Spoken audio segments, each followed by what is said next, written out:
और इस बीच बड़ी खबर आ रही है, भारतीय ओलंपिक संघ ने ओसीए को चिट्ठी लिखी है। तो ओसीए को चिट्ठी लिखी गई है। चीन के रवैये पर कड़ा रुख ऐतराज जताया गया है। चिट्ठी में वुशु खिलाड़ियों को ना भेजने पर आपत्ति जताई गई है। ओपनिंग सेरेमनी में भारतीय खिलाड़ियों को कम दिखाया गया, भारतीय खिलाड़ियों को कैमरे से दूर से दिखाया गया, जो सूत्रों के हवाले से बड़ी खबर आ रही है। खेल भावना के चलते खिलाड़ियों ने वॉकआउट नहीं किया।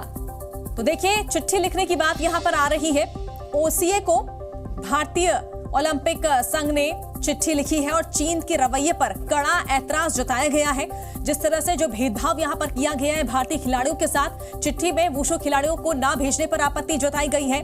ओपनिंग सेरेमनी में खासकर भारतीय खिलाड़ियों को कम दिखाया गया, भारतीय खिलाड़ियों को कैमरे में दूर से दिखाया गया। ये सूत्रों के हवाले से खबर। हमारी सहयोगी किरण चोपड़ा हमारे से जुड़ चुकी है। किरण, ओसीए को चिट्ठी लिखी गई है भारतीय ओलंपिक संघ की तरफ से।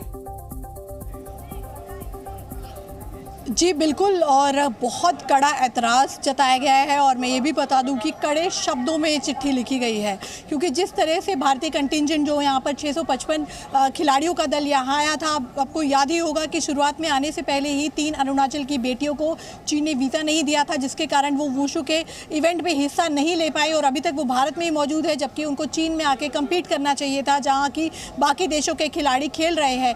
एक ऐतराज़ इस पर जताया गया है और दूसरा ऐतराज़ जताया गया है कि जिस तरीके से ओपनिंग सेरेमनी में जब खिलाड़ियों की परेड की जाती है, यानी जब खिलाड़ी आते हैं, अपना दल पूरा वॉक करता है, उस वक्त जब भारतीय खिलाड़ी आ रहे थे तो कैमरा जो है वो लॉन्ग शॉट पे स्टेडियम ज़्यादा दिखा रहा था, खिलाड़ियों को करीबी से नहीं दिखाया गया। सिर्फ कुछ सेकंड के लिए या कहे 5 से 10 सेकंड के लिए खिलाड़ी क्लोज दिखाया गया, जबकि अगर आप बाकी देशों की बात करें तो उसमें ऐसा नहीं था। अगर आप पाकिस्तान के भी विजुअल देखें या बाकी देश की कंटिंजेंट के विजुअल देखें, जब वो उसमें चल रहे थे तो वहाँ पर अच्छा खासा कैमरा जो है वो क्लोज एक एक एथलीट को दिखा रहा था, खिलाड़ियों को दिखा रहा था। लेकिन भारत के दल के यहाँ तक कि जो फ्लैग बियरर थे हरमनप्रीत और लवलीना बोगोहेन, उनका तक क्लोज विजुअल शॉट नहीं दिखाया गया। तो इसके ऊपर ऐतराज़ जताया गया है कि क्यों भारत के साथ इस तरीके का रवैया किया जा रहा है, जबकि ओसीए का बहुत बड़ा और अहम मेंबर है भारत, इंडियन ओलंपिक एसोसिएशन।